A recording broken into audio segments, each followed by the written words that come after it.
وہ پیچھے پلٹی تھی تاکہ دیکھ سکے وہ کون تھا۔ اگر اس نے آپ کو اس طرح دیکھ لیا تو وہ کیا کرے گا، یہ مجھ سے بہتر آپ جانتی ہوں گی۔ آخر کو آدھی رات کو اس کے گھر سے بھاگی ہو تم۔ غزل کا ہاتھ اٹھا تھا اور حارث زیاد کے چہرے پہ نقش ہو گیا تھا۔ وہ جو ایک احساس جاگ رہا تھا کل رات اور صبح کے بعد وہ پل پر میں نفرت میں بدلا تھا۔ وہ لال انگارہ آنکھوں سے اسے دیکھ رہی تھی اور وہ زخمی نظروں سے اسے دیکھتا زخمی سا ہنسا تھا، سر کو خم کرتا جیسے شکریہ ادا کر رہا ہو۔ ناشتہ کر لیں غزل، وہ کمرے کی طرف پلٹی تھی جب وہ بولا تھا۔ رات جیسا وہی لہجہ، وہ کامیاب ہو گیا تھا غزل کو غلط قدم اٹھانے سے روکنے میں۔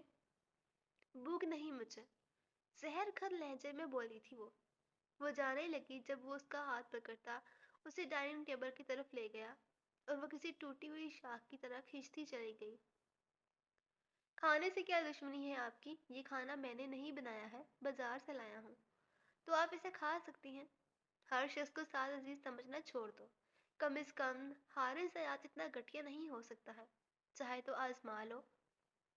کہتا وہ فلیٹ سے باہر چلا گیا تھا، اور یہ بات غزل یوسف بھی جانتی تھی۔ وہ شخص جس سے اس دنیا میں غزل یوسف کو کوئی خطرہ نہیں تھا وہ حارث زیاد ہی تو تھا۔ لیکن کیا کرتی، ایک ذہنی مریض کے ساتھ ایک سال رہنا اور بدترین جسمانی اور ذہنی اذیت سہنا اور شادی کے نام پر ایک گاڑی جیسے رشتے کو برداشت کرنا آسان نہیں تھا۔ وہ پھوٹ پھوٹ کر رو پڑی تھی۔ کاش کاش حارث تم، الفاظ ٹوٹ گئے تھے۔ کچھ انکہے الفاظ کب کہہ ہو جاتے ہیں پتہ بھی نہیں چلتا، کچھ احساس کب دل میں آ جاتے ہیں پتہ نہیں چلتا۔ یہی محبت کا آغاز ہوتا ہے شاید۔ آخر کہاں چلی گئی وہ کل موہی، میرے ہیرے جیسے بیٹے کو داغ لگا کر کہاں دفان ہو گئی ہے وہ۔ سعد عزیز کی ماں صحن میں کھڑی ہو کر چیخ رہی تھی۔ اماں کسی یار کے ساتھ بھاگ گئی ہوگی وہ، ہمارا منہ کالا کر کے گئی ہے وہ، اور یہ تمہارا ہیرا جیسا بیٹا اپنی بیوی کو قابو نہیں کر سکا، نامرد کہیں کا۔ صحن میں ٹانگوں میں سر گرائے بیٹھے ساس کی طرف دیکھتی اس کی بہن ندا کچن سے ہاتھ میں چمٹا پکڑے نکلی تھی۔ آج اس کو ناشتہ بنانا پڑ رہا تھا صبح صبح، تو وہ اپنی ماں اور بھائی کو بھی آئینہ دکھا رہی تھی۔ چپ کر جا بے غیرت، چپ کر جا، اس سے پہلے میں تیرا سر پھاڑ دوں، اپنے بھائی کو کیا بکواس کر رہی ہے؟ ارے نامرد، تو وہ تیرا شوہر تھا جو ایسی اپاہج اولاد ہمارے ماتھے لگا گیا۔ اندر لیٹے علی کی طرف اشارہ کرتی وہ بھی بیٹی کو جواب دے رہی تھی۔ وہ اپنی طرف سے اسے لاجواب کر چکی تھی، لیکن وہ بھی انہی کی بیٹی تھی۔ خبردار اماں، خبردار، اگر تو نے ایک لفظ بھی میرے بیٹے کے بارے میں نکالا تو میرا منہ نہ کھلوا دوں، اور تیرا یہ بیٹا، تم اسے تو ایک شیطان پڑکی لڑکی نہ سنبھلی اور تانے مجھے دے رہے ہو۔ اور یہ چمٹے سے ساس کی طرف اشارہ کرتی بولی، اگر اس میں اتنا دم ہوتا تو اس کے پر کاٹ لیتا، پتہ نہیں کب کی عاشقی چلا رہی تھی وہ اس کی ناک کے نیچے، اور یہ سوتا رہا۔ وہ بھاگ گئی ہے نا اپنے عاشق کے ساتھ۔ اور ندا جا، دفع ہو جا، پراٹھا جلنے کی بو سے سارا گھر مہک رہا ہے اور تو زبان چلا رہی ہے، جا دفع ہو جا، میرا بی پی بڑھ رہا ہے، مجھے ناشتہ لا کر دے۔ اس ناہنجار کی وجہ سے کہ آپ بھوکے مر جائیں، کہتی وہ صوفے میں براجمان ہو گئی تھی۔ واہ اماں واہ، ساری دنیا کا پراٹھے کھا کر بی پی ہائی ہوتا ہے، اور تو ہے کہ تین تین پراٹھے کھا کر بھی سکون نہیں کرتی۔ اور تو کب تک اس کا سوگ منائے گا؟ اٹھ جا یہاں سے، اس نے واپس آنا ہوتا تو آدھی رات کو نہ نکلتی، اس بغیرت نے نہ جانے کون سا عاشق پھنسایا ہے، تو ہاتھ ملتا رہ گیا اور وہ بھاگ گئی۔ اماں بس کر دے، میں اتنا بھی بے بس نہیں ہوں، وہ کہیں نہیں جا سکتی ہے، جہاں بھی گئی تم دیکھنا واپس وہ ضرور آئے گی۔ وہ کھڑا ہوتا بولا تھا، اس کی آنکھوں میں ایک شیطانی چمک تھی۔ ارے او سعد، بس کر دے، دفعہ ہو گئی، جانے دے، ایک پیسے کی تو وہ ہے نہیں، اس کی بائی کو فون کر، اس سے پیسے مانگ، اس کے رشتہ داروں میں یہ بات پھیلا دے کہ روز نئے مرد سے ملتی تھی اور پتہ نہیں کتنے عاشق تھے اس کے، اور نہ جانے کس کے ساتھ بھاگ گئی ہے، پھر تو وہ مجبور ہو کر پیسہ دے گا ہی، ایسے لوگوں کو اپنی عزت بہت پیاری ہوتی ہے۔ وہ ہاتھ میں تسبیح پکڑے دانے گراتی بول رہی تھی۔ ہاں اماں تو صحیح کہہ رہی ہے، اس عزت کی وجہ سے ہی تو وہ ایک سال یہاں ٹک گئی تھی، ورنہ اس کے ساتھ وہ ایک دن بھی نہ رہتی۔ ندا پھر سے کچن سے بولی تھی، اماں تو فکر نہ کر، اس کا تو میں وہ کروں گا کہ وہ میرے پیروں کی جوتی بن کر ساری زندگی یہی گٹ گٹ کر مرے گی، اور اس کے بھائی سے پیسہ کیسا نکلوانا ہے میں جانتا ہوں۔ شاباش میرا ہیرا ہے، تو ایسے ہی اس کے پر کاٹتے۔ وہ خوش ہو گئی تھی۔ غزل یوسف گھر سے غائب تھی، بہو گھر میں نہیں تھی۔ مسئلہ یہ نہیں تھا، مسئلہ یہ تھا کہ لاٹری کی ٹکٹ کہیں ہاتھ سے نہ نکل جائے۔ لے اماں، کر لے ناشتہ۔ ندا ناشتے کی ٹرے لا کر ماں کے سامنے رکھتی جا چکی تھی۔ ارے یہ کیا ہے؟ وہ آدھے جلے پراٹھوں کی طرف دیکھتی چیخی تھی۔ کھا لے چپ چاپ، مجھ سے نہیں اور بنتا۔ کمرے سے ندا کی آواز گونجی تھی۔ بے اختیار انہیں غزل کے ہاتھ کا بنا ناشتہ یاد آیا تھا، سنہری نرم پراٹھے۔ انہوں نے ساتھ کی طرف ایک نظر دیکھا تو وہ سمجھ گیا تھا اب اسے باہر سے ناشتہ لانا ہوگا۔ ساتھ ناشتہ دیکھتا وہاں سے اٹھ گیا تھا۔ اس کے چہرے پر شیطانیت چمک رہی تھی۔ ساتھ جا چکا تھا اور ایک اور شیطانی منصوبہ بن چکا تھا۔